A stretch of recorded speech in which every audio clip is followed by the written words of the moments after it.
시간에 우리 하나님 말씀 창세기 27장에 있는 말씀입니다. 1절부터 4절까지만 받들어서 읽습니다. 창세기 27장 1절부터 4절입니다. 이삭이 나이 많아 눈이 어두워 잘 보지 못하더니 맏아들 에서를 불러 가로되 내 아들아 하매 그가 가로되 내가 여기 있나이다 하니 이삭이 가로되 내가 이제 늙어 어느 날 죽을는지 알지 못하노니 그런즉 내 기구 곧 전통과 활을 가지고 들에 가서 나를 위하여 사냥하여 나의 즐기는 별미를 만들어 내게로 가져다가 먹게 하여 나로 죽기 전에 내 마음껏 내게 축복하게 하라.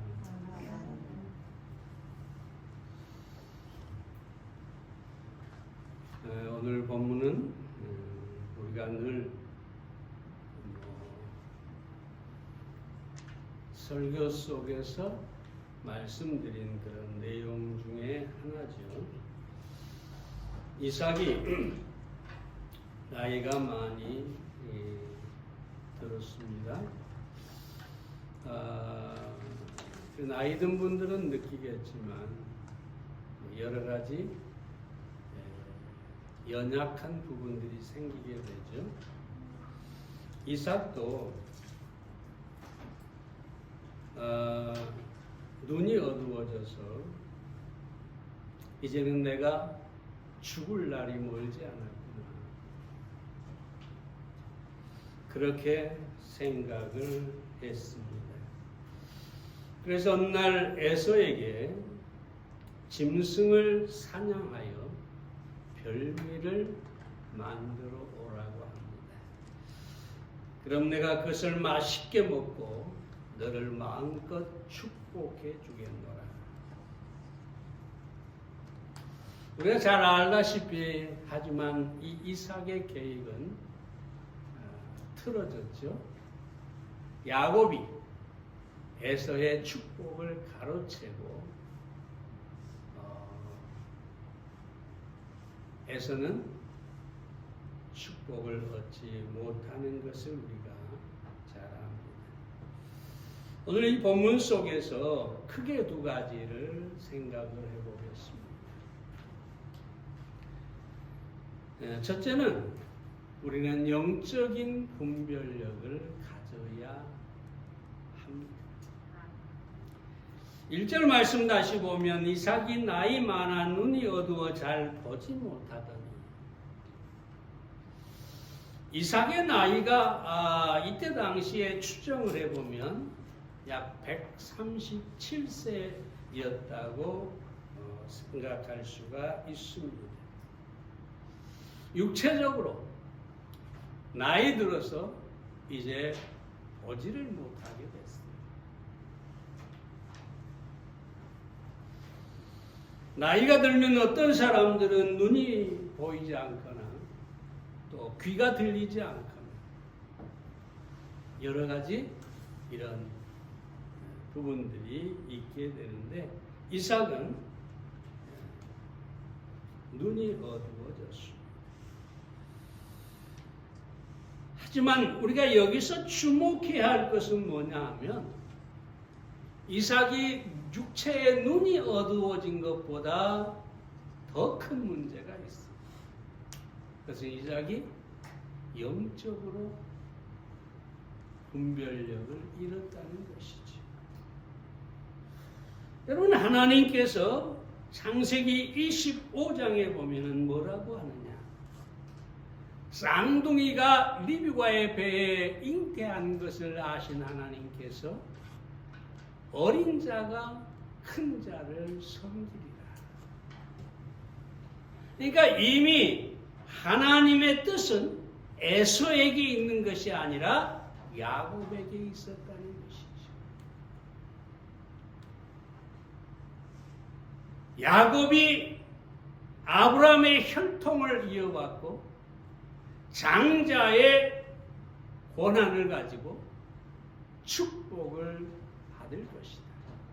이미 하나님께서 그렇게 말씀하셨는데 이삭은 야곱이 아니라 에서를 축복하려고 하는 것입니다. 다시 말씀드리면 이삭이 하나님의 말씀을 까맣게 잊어버렸든지 아니면 알고도 자기가 사랑하는 에서를 축복하려고 했든지 이 둘 다 문제죠.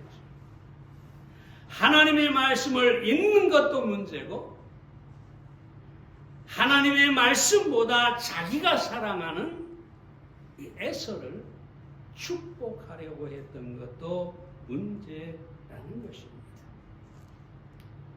분명한 사실은 뭐냐? 이 이삭은 하나님의 뜻대로 행하지 않았어요. 영적인 분별력을 상실했어요. 사랑하는 여러분, 우리 성도들에게 가장 중요한 게 뭐냐? 영적 분별력을 가지고 하나님의 뜻을 헤아려서 아는 것입니다. 그리고 하나님의 뜻대로 행하는 것, 이것이 성도의 가장 중요한 삶입니다.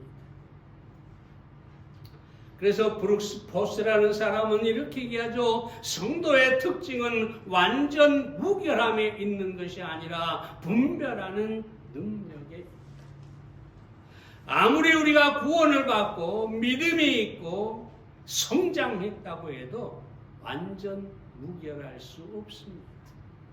우리 주님이 오신 그때에 우리는 들림을 당하게 되고 그때 우리는 완전하게 될 것입니다. 그때까지는 우리는 결코 완전할 수 없죠. 그래서 성도에게 가장 중요한 것은 완전 무결함이 아니라 분별력을 갖는 것입니다. 하나님의 시각으로 하나님의 뜻이 무엇인지를 분별하는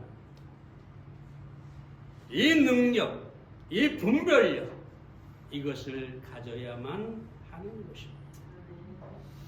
근데 분별한다는 것은 결코 쉬운 일이 아닙니다. 무슨 말이냐? 우리가 죄와 의, 선과 악, 이런 것들은 분별하기가 쉽지요. 분명하니까요. 이건 죄고 이건 악이고 이건 선이고 이건 의다. 그걸 누가 분별 못하겠어요. 때로 어떤 사람들은 분명하게 분별을 하면서도 악을 행하는 사람들이 있기는 합니다. 그런데 성숙한 성도에게 가장 필요한 것은 뭐냐?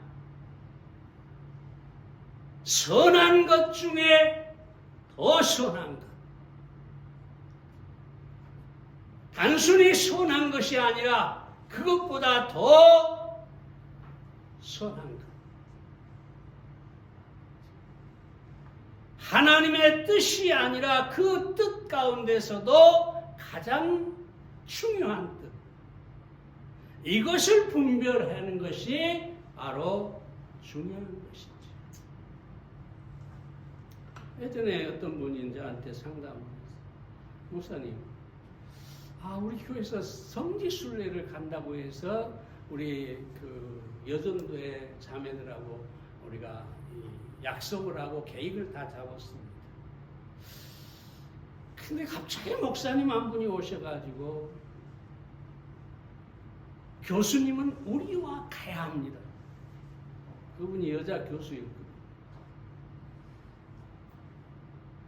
근데 이 달이 틀려요.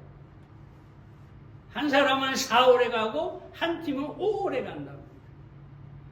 어떻게 하는 게 좋겠습니까? 물어보는데 여러분, 성지순례를 가는 것은 선한 거예요. 나쁜 게 아니죠.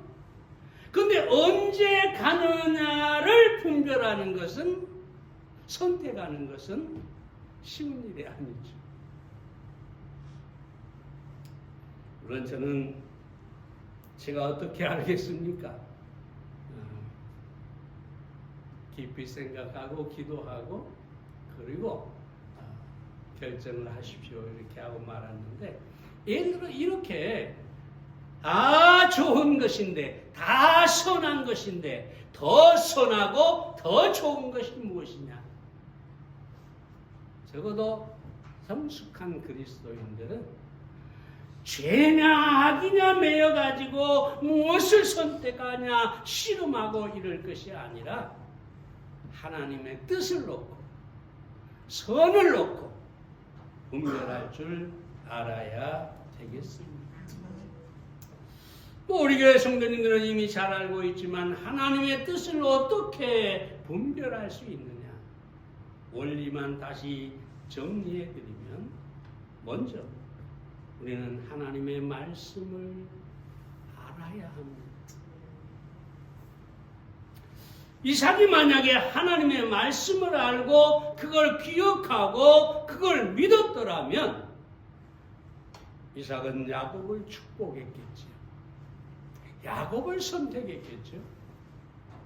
그런데 그는 하나님의 말씀보다 자기가 사랑하는 에서를 먼저 두었던 것이죠. 시편 119편 105절에 보면 주의 말씀은 내 발의 등이요 내 길의 빛이다. 하나님의 말씀을 우리가 알면 그 말씀이 우리를 인도한다는 거죠. 이사야 8장 20절에 보면 마땅히 율법과 증거의 말씀을 쫓을지니 그들이 말하는 바가 이 말씀에 맞지 아니하면 그들이 정녕 아침빛을 보지 못한다. 이 선지자 이사야가 하는 말이 무슨 말입니까? 어떤 사람이, 어떤 선지자가 너희에게 말할 때, 예를 들어서 꿈에 또는 환상 가운데 막 이러면서 말을 하면 그것이 하나님의 말씀에 맞지 아니하면 그들을 쫓지 말라는 거죠. 다시 말해서 우리는 하나님의 말씀을 잘 알아야 분별력을 가지고 하나님의 뜻을 선택할 수가 있습니다. 말씀에 무지하면 안 되는 것이죠. 에덴 동산에서 하하를 보세요. 하하가 하는 말이 무슨 말입니까? 이 선악과를 먹으면 죽을지도 모른다. 하나님 뭐라고 그랬어요? 정녕 죽으리라 그랬는데 혹시 안 죽을 수도 있다. 말씀에 대한 믿음도 확신도 없었기 때문에 시험에 빠지는 것입니다. 다음으로 우리는 성령의 역사에 민감해야 합니다. 빌립보서 2장 13절에 보면 너희 안에 행하시는 이는 하나님이시니 자기의 기쁘신 뜻을 위하여 너희로 소원을 두고 행하게 하시다니. 우리 안에 행하시는 하나님은 누굽니까? 성령 하나님. 그 성령 하나님께서 어떻게 우리 안에서 역사하느냐? 기쁘신 뜻을 위하여 소원을 두고 행하게 하시다. 그러니까 여러분이 어떤 문제를 놓고 선택을 할 때 하나님 이게 과연 하나님의 뜻입니까? 무엇이 하나님의 뜻입니까? 할 때 여러분 안에서 소원이 생긴다는 거예요. 소원이 더 나은 소원이 그 안에 생긴다는 거죠. 그때 우리가 이것이 하나님의 뜻이구나. 그 다음에 또 하나 더 중요한 것은 뭐냐면 기도해야 합니다. 여러분의 마음에 소원이 생겼는데 이것이 감정인지, 여러분의 감정인지, 여러분의 욕심 때문에 그걸 바라는지 모르잖아요. 그래서 그 소원이 생기면 기도를 해야 합니다. 과연 이것이 하나님의 뜻입니까? 과연 이것이 하나님께서 원하시는 겁니까?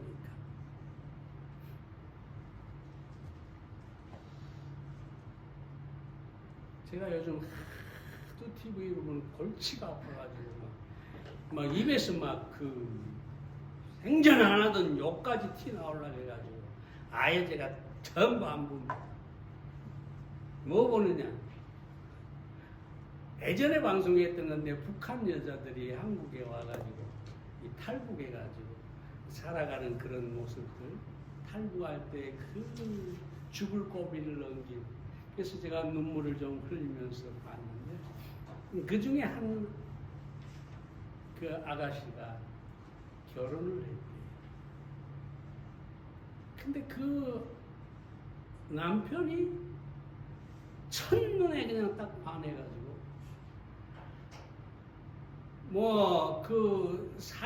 결혼할 때 사회자가 얘기한 것 같은데 하루에 5시간씩 그 자매하고 하게 해달라고 기도를 했대요.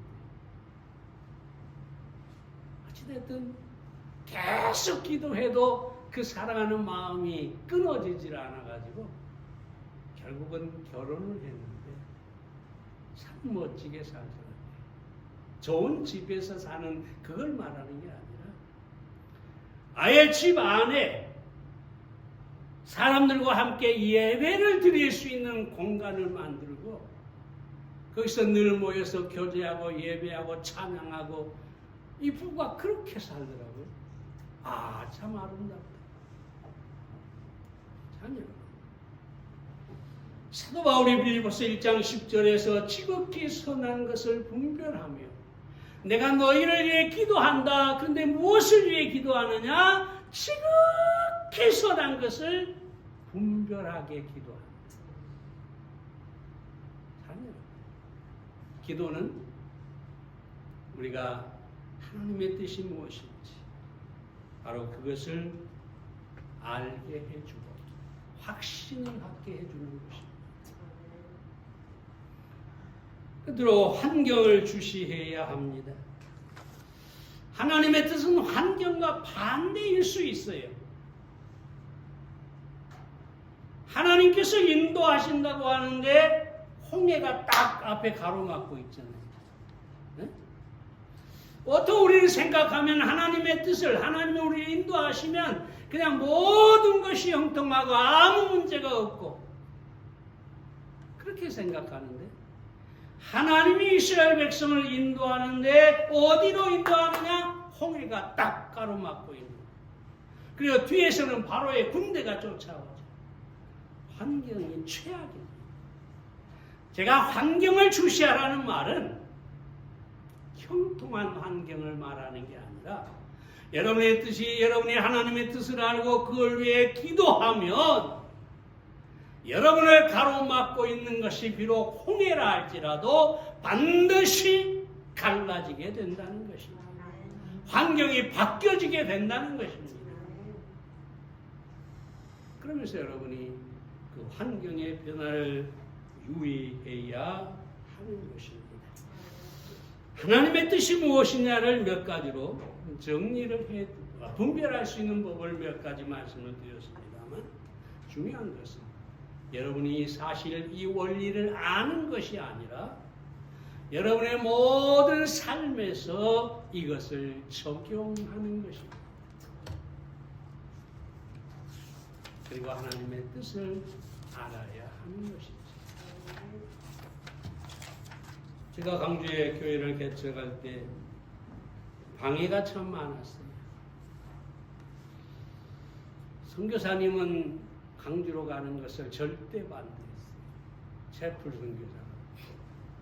저 김포나 아니면 강원도 속초나 이런 쪽으로 가서 개척을 해라.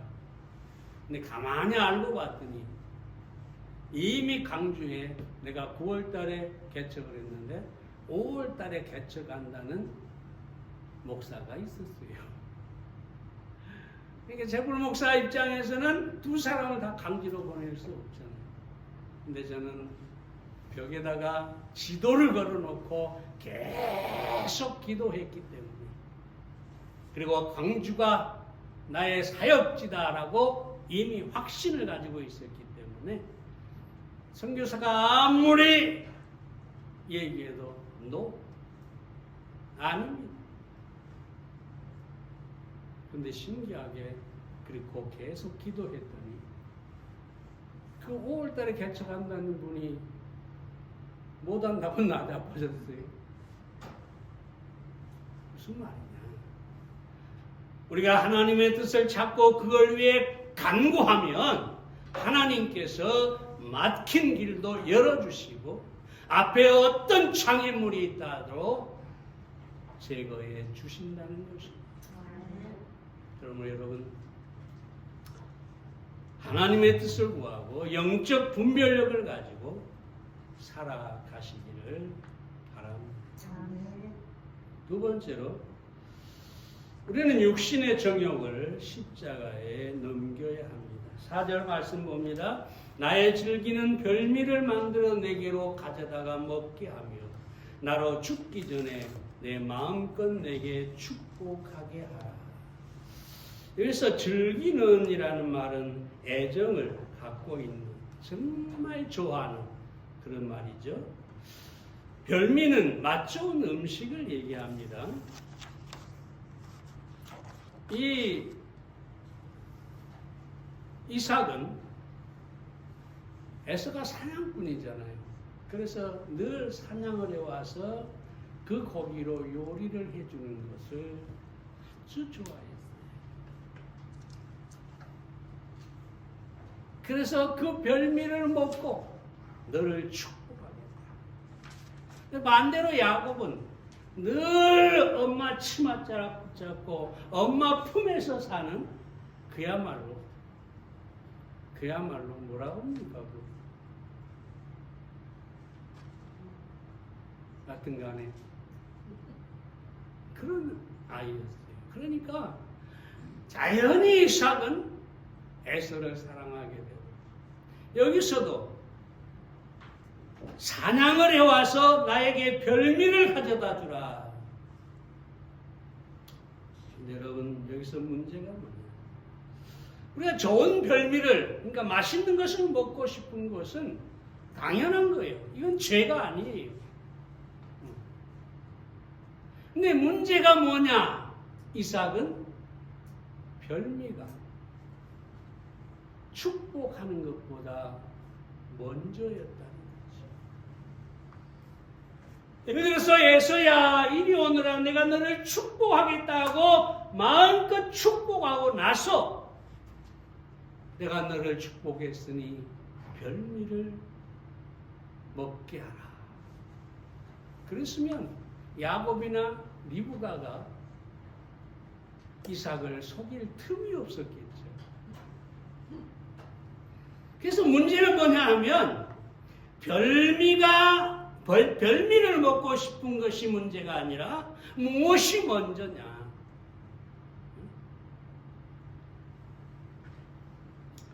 이 별미는 육신의 만족을 시켜주는 것이죠.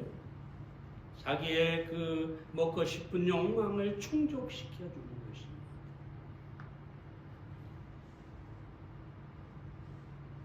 이 육신의 정욕은 단순히 음식만이 아니죠. 많은 것이 있습니다. 이 육신의 정욕에 빠지면 알아야 할 사실이 우선순위가 바뀌고 가치관이 달라지게 된다는 것입니다.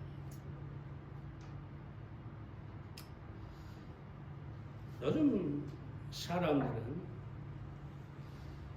이 육신의 정욕이, 육체의 정욕이 무엇보다 우선합니다. 맛있는 걸 먹어야 되고, 재미있게 인생을 즐겨야 되고, 그게 무엇보다 우선이죠. 예전에 어떤 사람을 만났는데 그러더라고요. 나는 제가 한번 말했을 거예요. TV를 보다가 맛집에 소개가 되면, 맛집이 소개가 되면 거기가 서울이든지 부산이든지 어디 대구든지 바로 시동 걸고 가족과 함께 출발해 버린대요. 그럼 그걸 먹고 와야 된대요. 진짜입니다. 뭐 많은 사람이 그렇겠습니까만 이 사람들에게는 그 맛있는 별미를 먹는 것, 이것이 다른 것보다 우선한 것이지. 요즘 많은 사람들이 그래요. 꼭 대구를 가고 뭐 서울을 가고 부산을 가고가 아니라 맛있는 것, 내 육체의 만족을 위한 것. 그래서 술도 먹고, 그래서 타락도 하고, 그래서 마약도 하고. 왜냐하면 쾌락이, 자기 만족이 첫 번째가 되기 때문에 그렇습니다. 이런 육신이 우선이 되면 영적인 것이 약화되게 됩니다. 그리고 시험에 떨어지게 되는 것입니다. 디모데후서 4장 10절에 보면 대만은 이 세상을 사랑하여 나를 버리고 데살로니가로 갔고, 대만은 목사였어요. 다윗을 돕는 사역자였어요. 근데 세상을 사랑하여 세상을 추구하다가 바울을 떠나고 두 번 다시 그의 이름은 등장하지 않습니다. 디모데나 다른 제자들은 계속해서 바울을 도와서 사역을 하지만 대만은 성경의 역사에서 사라져버린 것을 우리가 보게 됩니다. 그럼 사랑 여러분, 우리가 어떻게 이 육신의 정욕으로부터 승리할 수 있을까요? 먼저 우리는 육체의 정욕이 십자가에 이미 죽었다는 사실을 인정해야 합니다. 갈라디아서 5장 24절에 보면 그리스도 예수의 사람들은 육체와 함께 그 정과 욕심을 십자가에 못 박았느니라. 물론 우리의 육체는 지금 살아있고 우리의 육신은 우리를 지배하고 있습니다. 우리에게 영향을 끼치고 있습니다. 근데 바울은 뭐라고 하느냐? 바로 그 정과 욕심이 십자가에 이미 못 박혀 죽었다. 예수님께서 십자가에 달리는 순간에 우리의 죄값만 지불한 것이 아니라 우리 자신을 그 십자가에 못 박았다. 우리는 어떻게 해야 되느냐? 그 사실을 믿음으로 여겨야 합니다. 그 사실을 믿음으로 인정해야 합니다.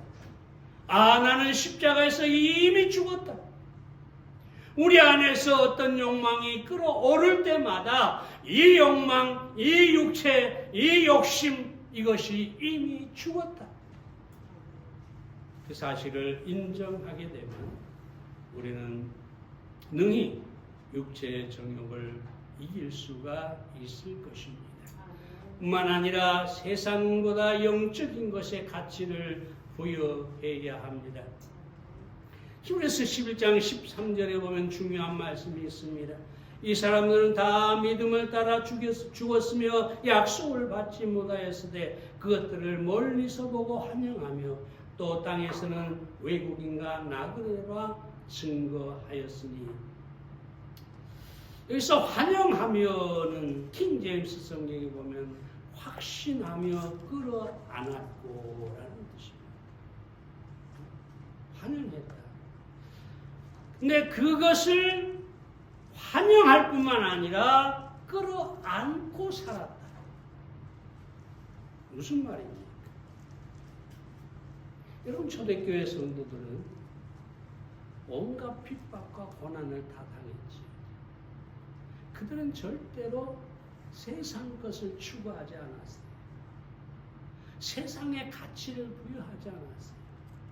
그게 매맞고 정말 여기 온갖 핍박을 다 받고 심지어 어떤 사람은 짐승의 밥이 되고 어떤 사람은 칼에 맞아 죽고 심지어 톱에 잘려서 죽기도 했죠.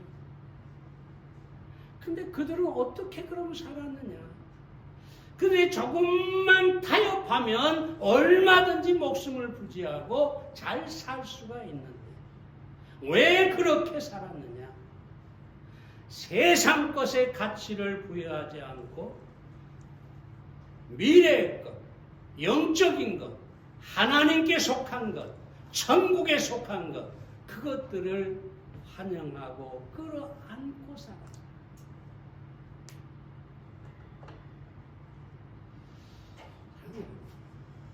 신앙생활은 세상의 가치를 두는 것이 아닙니다. 세상의 돈, 세상의 지위, 세상의 권세. 오늘날 이 나라가 왜 이렇게 시끄럽습니까? 다 세상을 바라보기 때문에. 다 권세를 잡으려고 하기 때문에. 세상이 소망이에요. 근데 여러분, 우리 그리스도인은 분명히 알아야 할 것이 세상이 아니라 하나님과 하늘에 속한 것들입니다. 만약 우리가 이 초대교회 성도들처럼 천국을 끌어안고 산다고 해보세요. 응? 날마다 천국을 끌어안고 그 천국을 기뻐하며 소망하며 살아간다고 해보세요. 여러분, 가난해도 어떤 고난을 당해도 이 사람은 행복하게 살아갈 수가 있습니다. 왜 천국이 그 마음에 있고 그것을 끌어안고 사는 사람이 불행할 수는 없는 것이죠.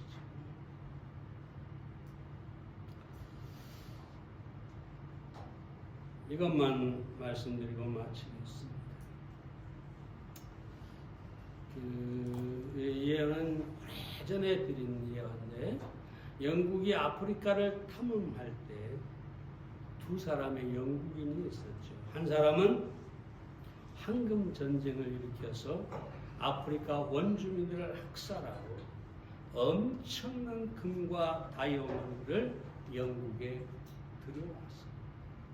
영국인들이 아주 환호하고 칭찬하고 대단하다. 그래서 영국이 그런 것들로 인해서 부유함을 누리게 됐죠. 근데 같은 시기에 리빙스턴이 있었죠.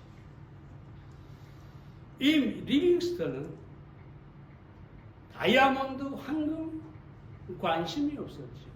오로지 아프리카 사람들에게 어떻게 복음을 전할 것인가. 심지어 사자에게 찢기는 일도 있었는데 그럼에도 불구하고 아프리카 사람들에게 복음을 전했죠.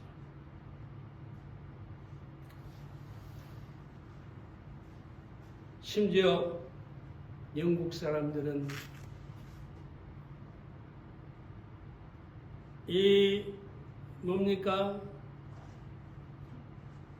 세실 로드라는 사람을 그렇게 칭찬하면서 리빙스턴은 반역자다. 반역자다. 그런 영국에 아무런 유익도 주지 못한 사람이다. 그런데 세월이 흘렀어요. 세월이 흐른 지금 세실 로드의 무덤은 흔적도 없습니다. 세실 로드를 기억하는 사람도 별로 없습니다. 그러나 리빙스턴은 웨스터민스터 사원, 영국의 왕들과 귀족들과 위대한 사람들이 묻힌 그곳에 안장이 됐습니다. 세계인의 존경을 받고 있습니다. 이들의 차이가 무엇입니까? 가치 추구의 차이였습니다. 리빙스턴은 하나님을 가치 있게 여겼고 세실 로드는 황금을 가치 있게 여겼던 사람입니다. 여러분, C.S. 루이스가 다음 세상을 바라보고 산다면 당신은 그것을 얻게 될 것이다. 그렇죠? 우리는 분명히 천국을 바라보며 살면 우리는 얻는 게 많을 것입니다. 하지만 당신이 오로지 이 세상만을 바라보면서 살아간다면 이 세상과 저 세상 두 가지 모두를 잃게 될 것이다. 이 세상만 욕심내면서 살면 어느 정도 얻을 수 있겠죠. 쌓을 수도 있겠죠. 부자가 될 수도 있겠죠. 장수할 수도 있겠죠. 근데 아무리 쌓고 아무리 장수한다 해도 그 모든 것은 사라지는 것입니다. 근데 중요한 것은 더불어서 무엇을 잃게 되느냐? 영적인 것. 하나님께 속한 것. 저 천국에서의 모든 것을 잃어버리게 된다는 것입니다. 그러므로 이 C.S. 루이스의 말을 기억하고 세상이 아니라 주님을 바라고 영적인 가치를 두고 살아가는 여러분들이 되시기를 바랍니다. 기도합니다.